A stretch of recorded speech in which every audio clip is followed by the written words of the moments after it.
अस्सलाम वालेकुम दोस्तों। हमने एक्सटर्नल वीडियोस के ज़रिए काफ़ी ईएसबी को भी समझा। ठीक है, ईएसबीआई को ईएसबीआई को समझा। हमने ऑडियोज़ के ज़रिए भी समझा, हमने पिक्चर्स के ज़रिए भी समझा। ठीक है, हमने आर्टिकल्स के ज़रिए समझा। चलिए यहाँ पर मैं आपको कुछ प्रैक्टिकल के ज़रिए ईएसबीआई को समझा देता हूँ। ईएसबी क्या है, ईएसबी का मतलब क्या है। ठीक है, सबसे पहले तो आपने वीडियो जब देखी है, अगर आपने नहीं देखी तो पहले जाइए उस वीडियो को देखिए, देन आप यहाँ पर आइए। ठीक है, आप ई का मतलब है एम्प्लॉय। ठीक है, ई का मतलब एम्प्लॉय, एस का मतलब self employ. Okay, self employ. B का मतलब बिजनेसमैन। ठीक है, आई का मतलब इन्वेस्टर। आई का मतलब इन्वेस्टर, ई का मतलब एम्प्लॉय, एस का मतलब सेल्फ एम्प्लॉय, बी का मतलब बिजनेस, आई का मतलब इन्वेस्टर। क्या फर्क है इन दोनों में, सॉरी चारों में। दुनिया भर में कोई भी पैसा कमा रहा है, वो चाहे किसी भी कंट्री का प्रेसिडेंट है, किसी भी कंट्री का भिखारी है, कोई भी है, वो इन चार कैटेगरीज में ही आता है। राइट, चार कैटेगरीज में ही आता है। कोई भी कितनी भी इनकम कमा रहा है, वो इन चार कैटेगरीज में ही आता है। अब यहाँ पर सबसे पहले हम बात कर लेते हैं ई कैटेगरी की। ठीक है, ईएसबीआई आपके ज़हन में आ गया, ईएसबीआई। ठीक है, अभी हम ई की कैटेगरी को एक्सप्लेन करेंगे, समझेंगे कि ई की कैटेगरी क्या है। ठीक है, यहाँ पर ठीक है, अब हमने यहाँ पर ई को समझना है। ओके, ई का मतलब क्या है, एम्प्लॉयमेंट, एम्प्लॉय। अब एम्प्लॉय कौन है? एम्प्लॉय वो है जिसके अंदर कोई भी स्किल है। ठीक है, मतलब किसी के अंदर कोई स्किल है, वो मजदूरी कर सकता है, वजन उठा सकता है, वजन उठाना भी स्किल है। वो टीचर है, वो भी स्किल है। ठीक है, टीचर भी एक स्किल है। वो मजदूरी करता है, वो भी स्किल है। एक्स वाई जेड, वो कोई भी है जो काम करता है और उस काम के बदले में उसे एक उजरत मिलती है, वो एम्प्लॉय कहलाता है। ठीक है, कोई भी अपनी स्किल को बेचकर उसके बदले में पैसे लेता है। फॉर एग्जाम्पल, मैं एक इंजीनियर हूं, मैं एक मशीन के, किसी की मशीन खराब है। ठीक है, ये मशीन है, मशीन खराब है, मुझे वो कॉल करते हैं, कैसी भाई आओ, ये इस मशीन के अंदर ये मसला है, आपने इसको ठीक करना है। मैं यहाँ पर बैठा हूँ पेशावर में, ये मशीन है लाहौर में। मैं यहाँ से यहाँ पर गया, मैंने इस मशीन को ठीक किया। ठीक है, मशीन को ठीक किया। अब वो कहते हैं भैया आप इस चीज़ को, अब यहाँ जब यहाँ से मैं इस मशीन को ठीक करने गया था, मैं सेल्फ एम्प्लॉय था, वो आगे जाके हम बात करेंगे। ठीक है, अब वो कहते हैं तसीम भाई आपको मशीन के बारे में पता है, तो आप इस तरह करें कि आप परमानेंट हमारे साथ जॉब कर लें। ठीक है, वो मुझे सैलरी ऑफर करते हैं राउंड अबाउट 80,000, के का मतलब 1000। वो मुझे सैलरी ऑफर करते हैं 80,000। उसके अलावा मुझे ESSI, UBI और क्वार्टर और मतलब काफ़ी बेनिफिट देते हैं। तो मैं कहता हूँ भाई ठीक है, मैं कहता हूँ भाई ठीक है, मैं उनके पास रुक जाता हूँ। नेक्स्ट जो मार्च है, मार्च से मैं उनके साथ जो है जुड़ जाता हूँ। सुबह आता हूँ, काम करता हूँ सारा दिन, शाम को वापस आता हूँ, ये मशीन चलाता हूँ या एक्स वाई जेड, वो मुझे फैक्ट्री में कोई भी मुझसे काम करवाते हैं, तो मैं उनका बन गया एम्प्लॉय। ठीक है, कोई मजदूर है, वो झाड़ी कर जाता है। ठीक है, वो वहाँ पर बाल्टी उठाता है, ईंटें उठाता है, कोई भी काम करता है, जब वो सारा कुछ करता है, शाम को से आज के दौर में आई थिंक 700 या 800 रुपया दिहाड़ी चल रही है। शाम तक सारा दिन उससे काम करवाया जाता है, या उससे फिर 700 दिया जाता है, या फिर उससे 800 दिया जाता है। तो ये अब मजदूर था, मतलब एम्प्लॉय। ठीक है, अब एम्प्लॉय के अगर आप फायदा क्या है, अगर अगर आप एम्प्लॉय हैं, आप किसी अच्छी फैक्ट्री के साथ जुड़ जाते हैं, आप किसी अच्छी फैक्ट्री के साथ जुड़ जाते हैं, जैसे कि कोई भी एक फैक्ट्री है, आप गए उसके साथ जुड़ गए, ठीक है,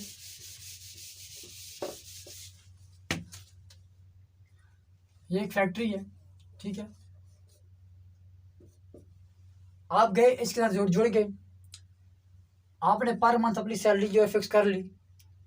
अब अगर इस फैक्ट्री के रूल्स एंड रेगुलेशंस अच्छे हैं तो ये आपको दे देगी ESSI कार्ड, जिसके जरिए आप अपना, अपने बच्चों का, अपनी वाइफ का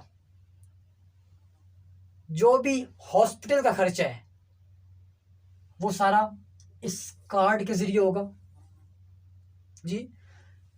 जितना भी आपका, मतलब आप बीमार होते हैं, खुदा ना खास्ता आपकी वाइफ बीमार होती है, या आपके हस्बैंड बीमार होते हैं, या आपके बच्चों में से कोई खुदा ना खास्ता बीमार होता है, तो वो जो भी खर्चा आएगा वो कंपनी पे करेगी। अगर उस कंपनी के रूल्स अच्छे हैं तब वो ये चीज आपको देगी। नेक्स्ट आता है UBI कार्ड। UBI कार्ड में मतलब वो ये होता है कि आपको 60 साल जब आपकी उम्र पूरी होगी तब उसके ज़रिए जो है ना आपको मिल जाएगा, पेंशन मिल जाएगी। तो जब आपको पेंशन मिलेगी तब आपकी उम्र 60 साल होना चाहिए। और भी इसके अंदर काफ़ी टर्म्स एंड कंडीशन है, खैर उसको हम बात नहीं करते। हम यहाँ पे सिर्फ मेजर 2 बड़ी सर्विसेज के बारे में बात कर रहे हैं जो इस की कैटेगरी में हमें मिलती हैं, और बहुत सारे लोग इसी बेनिफिट के जरिए, इन्हीं दोनों बेनिफिट के लिए वो एम्प्लॉय बन जाते हैं, राइट। तीसरा बेनिफिट है यहाँ पर कि उनको एक फिक्स सैलरी मिल रही है। वो 30,000 हो सकती है, वो 1 लाख हो सकती है, कुछ भी XYZ 10,000 भी हो सकती है। मैं देख रहा हूँ आज के दौर में भी बहुत सारे लोग जो हैं वो 11-12 हज़ार रुपये में जॉब कर रहे हैं। मैं आपको बताऊं तो मेरा महीने की अगर मैं आपको इनकम बताऊं तो हमारे घर की सारी इनकम जो है अगर 1.5 लाख के राउंड अबाउट है, तब भी हमारे घर का खर्चा उस हिसाब से नहीं चलता जिस हिसाब से हमें चाहिए। तो मैं यहां पे ये सोचता हूं कि जिस बंदे का 10,000 या 30,000 रुपए उसकी इनकम है, उसका घर कैसे चलता होगा? समझ आ रही है आपको? उसका घर कैसे चलता होगा? तो ये एम्प्लॉयमेंट पे ये 2 बेनिफिट हैं। अब यहाँ पे हम बात करते हैं कि इसके नेगेटिव पॉइंट्स क्या है ई की कैटेगरी के, ठीक है। ये 2 मेजर बेनिफिट्स है। अब यहाँ अगर मैं नेगेटिव की पॉइंट की बात करूँ तो यहाँ पर आपने सारा दिन काम करना है इस, क्योंकि आप ई की कैटेगरी में है, एम्प्लॉय हैं। अब बॉस आएगा, अब फॉर एग्जांपल आपने 10 साल एक फैक्ट्री में काम किया, आपने अच्छा काम किया, फैक्ट्री यहां पर थी, आपने मेहनत करके इस फैक्ट्री को यहां पर लेके गए, पीक पॉइंट पर लेके गए।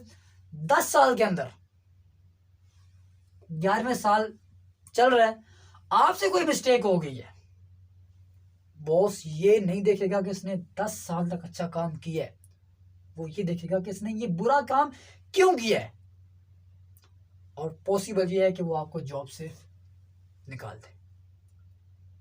खत्म। फिर से यही 10 साल किसी और फैक्ट्री को देंगे। मतलब इन शॉर्ट ये कि आपकी जॉब सिक्योर्ड नहीं होती। बहुत से लोग कहते हैं कि सरकारी जॉब्स जो हैं वो सिक्योर होती हैं। भाई सरकारी जॉब्स में भी बहुत रिस्क होता है, मैंने देखा है। सरकारी जॉब्स में पहले तो वो मिलती ही नहीं है, लिमिटेड सीट्स होती हैं। फॉर एग्जांपल 1000 सीट इशू हुई, उसके बदले में 1 लाख की लाइन लगी हुई है। अब ये क्या गारंटी है कि आपकी काउंट आप जो है उस 10,000 में आएंगे? अगर आपका लक अच्छा है, आप उस 10,000 में आ भी गए, तो भैया आपको पाकिस्तान है भाई, यहाँ पर आपको उस 10 में आने के बाद भी अगर आपके पास सारे टेस्ट में ट्रेनिंग में पास हो जाते हैं, तब भी आपको यहाँ पर 2 से 3 लाख तो देना ही पड़ेगा भाई। पाकिस्तान है, यहाँ पर रिश्वत हर कोई लेता है, लेने का अंदाज और होता है। कोई ये कहता है कि मिठाई दे दो, कोई ये कहता है कि चाय पानी दे दो, कोई ये कहता है कि टेबल के नीचे कुछ दे दो। लेते हैं, हर कोई लेता है, लेकिन अपने अपने अंदाज में लेता है। उम्मीद करता हूँ कि ई की कैटेगरी आपको मुकम्मल डिटेल में समझ आ गई होगी। अगर फिर भी आपको कुछ सवाल हुआ तो नीचे कमेंट बॉक्स में या फिर मुझे ग्रुप के अंदर, ठीक है, या फिर आप मुझे पर्सनल जाके मैसेज कर सकते हैं, व्हाट्सअप कर सकते हैं, ठीक है। तो ये थी हमारी ई की कैटेगरी। अब हमारी नेक्स्ट कैटेगरी कौन सी है? नेक्स्ट कैटेगरी हमारी एस। नेक्स्ट हमारी कैटेगरी है एस। एस में कौन कौन आता है? एस की फुल फॉर्म है self employ. Self employ. Self employ का अगर फुल फॉर्म डेफिनेशन में बोलूं, इसका अगर मतलब बोलूं, खुद का नौकर। आप यहां पर किसी के नौकर नहीं हो, ठीक है, आप खुद ही बॉस हो और आप खुद ही एम्प्लॉय हो, मतलब सेल्फ एम्प्लॉय, ठीक है। ऐसी कैटेगरी सेल्फ एम्प्लॉय, आप खुद के नौकर। अब इस कैटेगरी में कौन कौन आता है, चलिए मैं आपको बताता हूं। अब इसकी कैटेगरी में फॉर एग्जांपल आप एक डॉक्टर हैं, तब भी आप सेल्फ एम्प्लॉय की कैटेगरी में हैं। अगर आप एक शॉप कीपर हैं, ठीक है, तब भी आप सेल्फ एम्प्लॉय की कैटेगरी में हैं। अगर आप वकील हैं, ठीक है, तब भी आप सेल्फ एम्प्लॉय की कैटेगरी में हैं, ठीक है। आपके अपने खेत हैं, आप अपने खेतों में खुद काम करते हैं, तब भी आप सेल्फ एम्प्लॉय कैटेगरी में हैं। तो अब सेल्फ एम्प्लॉय कैटेगरी में क्या बेनिफिट्स हैं और क्या नुकसान है, चलिए इस पर थोड़ी सी बात कर लेते हैं, ठीक है।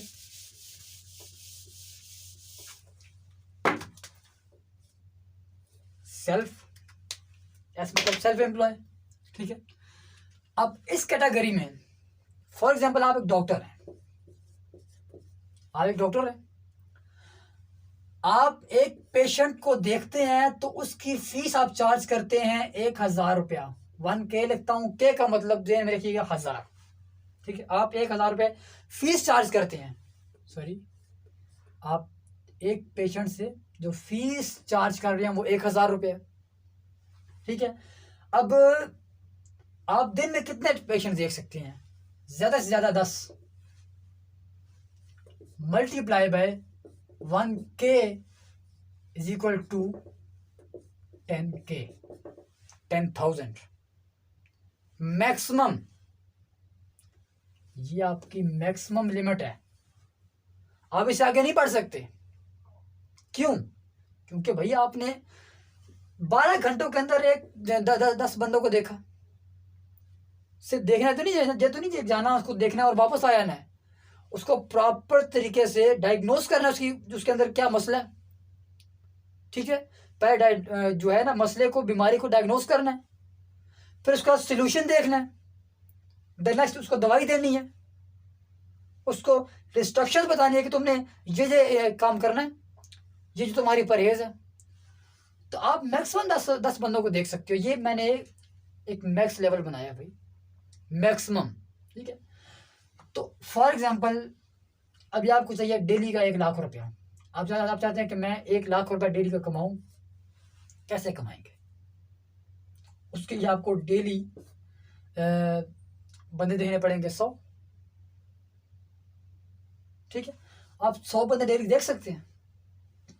जवाब है कि नहीं, इम्पॉसिबल है, ठीक है। मतलब यहां पर आपकी एक जो इनकम है वो लिमिटेड है।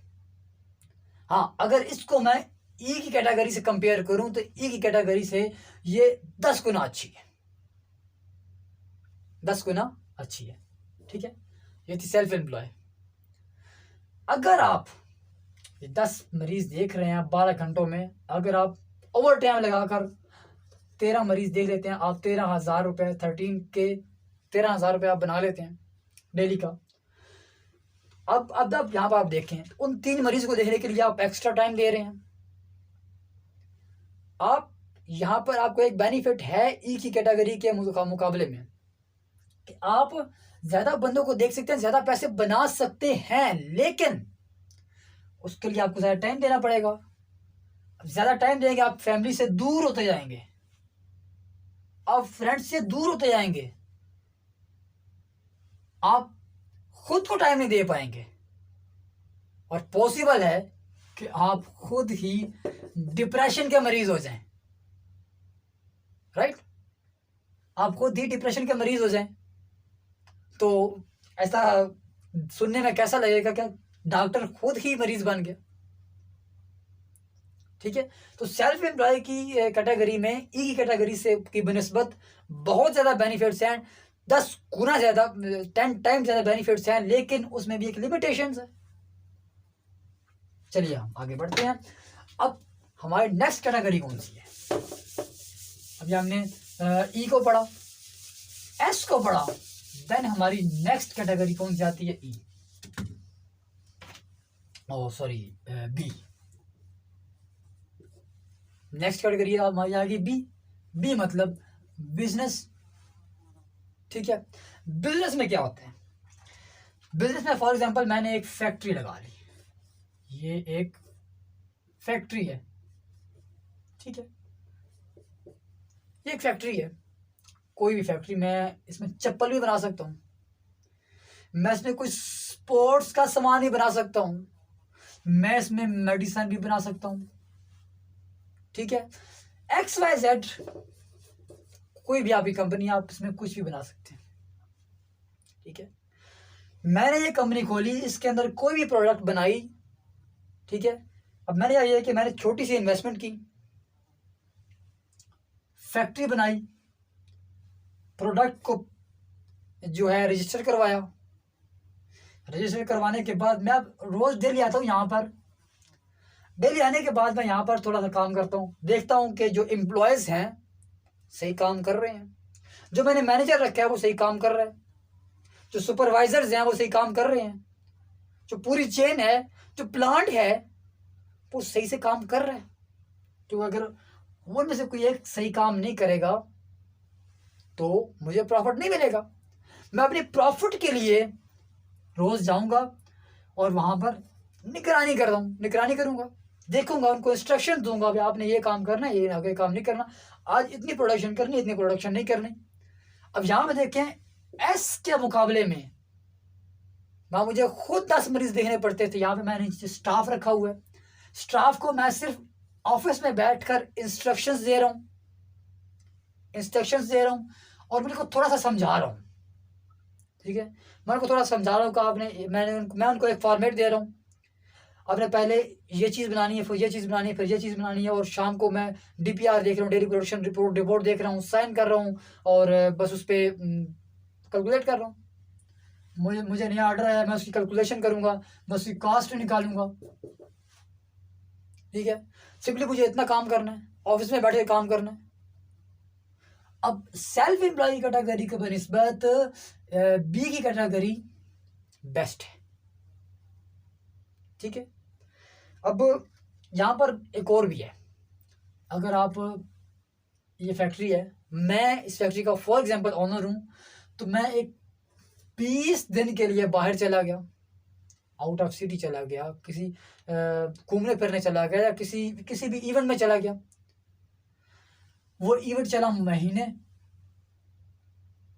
अब सेल्फ एम्प्लॉय जो था वो अगर इस महीने के इवेंट पे जाता, उससे तो 1 रुपया की भी इनकम नहीं आनी थी, क्योंकि वो खुद जाएगा तो इनकम आएगी ना, जो खुद नहीं जाएगा कमाएगा नहीं, तो कहाँ से इनकम आएगी, ठीक है। अब मैं गया, मुझे इतना नुकसान नहीं हुआ, लेकिन फिर भी मेरे कारोबार पर थोड़ा सा फर्क पड़ेगा, क्योंकि जब बॉस नहीं होता थोड़ा बहुत फर्क पड़ता है, ठीक है।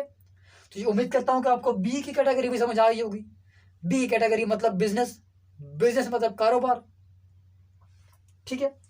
अब बिजनेस यहाँ पे 2 किस्म के होते हैं। अब कुछ लोग होते हैं वो शॉपकीपर होते हैं, वो कहते हैं भाई मैं कारोबार कर रहा हूँ, लेकिन वो कारोबार नहीं कर रहे होते, वो सेल्फ एम्प्लॉय होते हैं, खुद के नौकर होते हैं, ऐसी कैटेगरी में आते हैं। बी की कैटेगरी में वो लोग आते हैं जो कहीं पे गए, ठीक है, और महीने के लिए, 2 महीने के लिए, या हफ्ते के लिए वो गए, और पीछे चेंज जो है वो प्रॉपर चलती रही, काम सही चलता रहा, थोड़ा बहुत डिस्टर्ब हुआ लेकिन काम चलता रहा, दैट्स कॉल्ड बिजनेस। अब हम नेक्स्ट बढ़ते हैं आगे। बी की कैटेगरी आपको समझ आ चुकी होगी। अब हमारी लास्ट कैटेगरी है आई। I mean investor.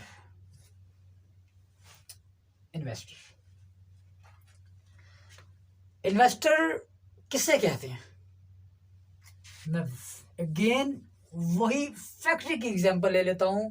मैंने फैक्ट्री बनाई, वही एग्जांपल ले लेता हूं, चप्पल, कुछ भी XYZ मैंने चीज बनाई।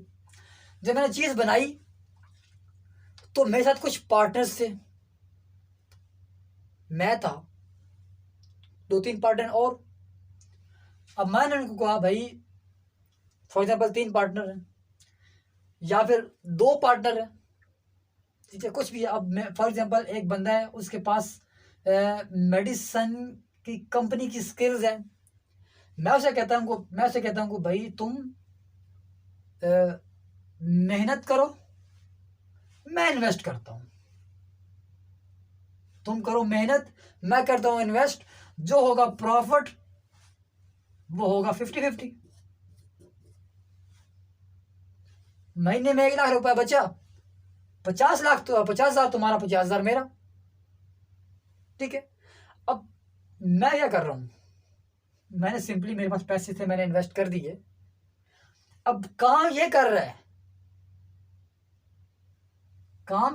है और प्रॉफिट मुझे भी आ रहा है 50%, ठीक है।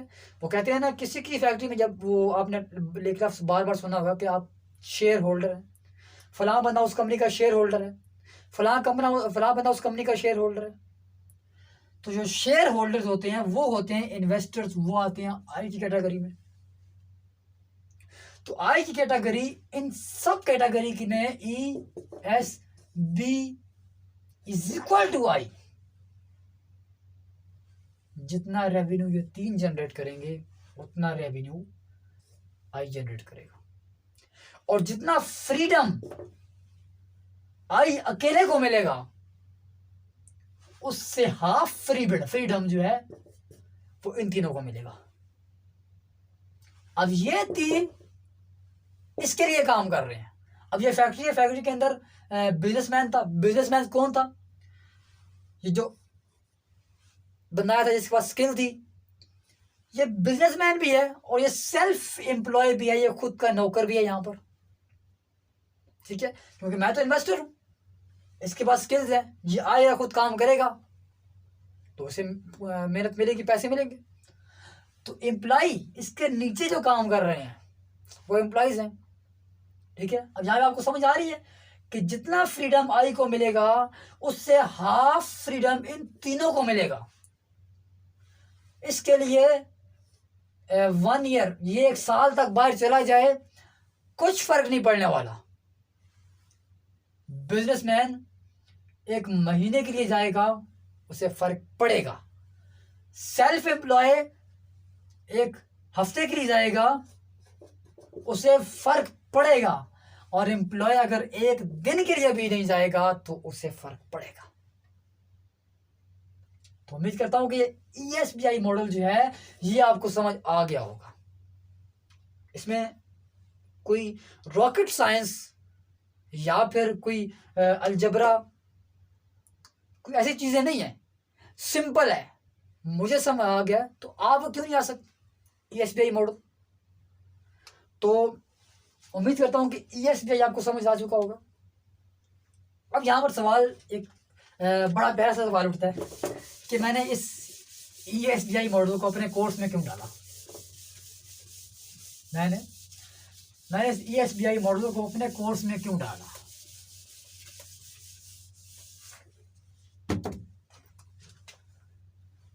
हमें सबसे पहले यह समझना है कि हम किस कैटेगरी में हैं। हम कहाँ हैं? E में, S में, B में, I में, कहाँ पे हैं? क्योंकि अगर आप E में हैं, आप अपना गोल सेट करें, आप किस तरह E में से निकलकर S में आ सकते हैं। अगर आप S में हैं, आप अपना गोल सेट करें कि किस तरह आप B में आ सकते हैं।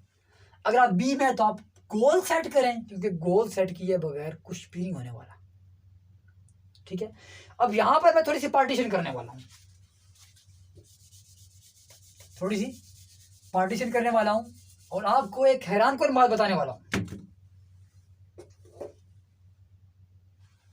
ये लाइन मैंने खींची, यहां पर हमारे पास एम्प्लॉय और सेल्फ एम्प्लॉय अलग हो गए, बिजनेसमैन और इन्वेस्टर अलग हो गए।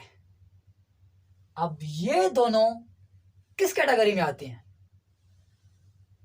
ये दोनों आते हैं एक्टिव